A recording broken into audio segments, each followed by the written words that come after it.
Uh, this evening from All Bodo Students Union, at every district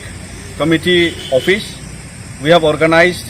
candlelight for peace in Manipur, because we are pained with the human suffering that is going on and that has been gone for almost 3 months in Manipur, where our Kuki brothers and Meitei brothers and sisters all are suffering equally, because we know the consequence of what happens when there is a conflict like this situation,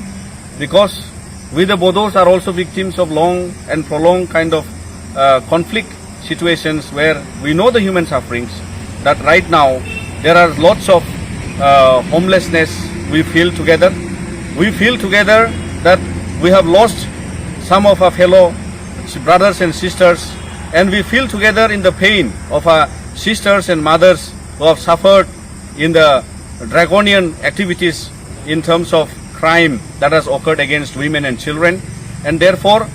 we also condemn in the highest sense that such atrocities against women and children are not tolerable to any human being. And therefore, we appeal that to bring normalcy and peace back in Manipur, central government and Honorable Prime Minister of India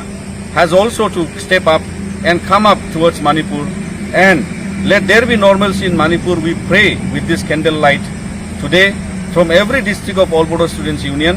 and also we appeal for quick justice to all the injustices that has been done to every human being over in Manipur, because we have seen that there are cases of rape, there are cases of atrocities, killings, and we know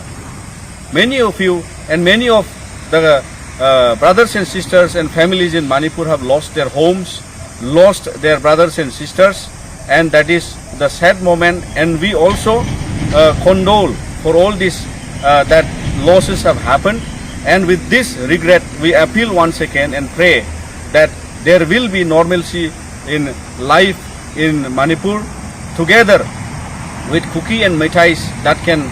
grow what has to come up as a human being, and we live together, and we pray that always there is peace in Manipur.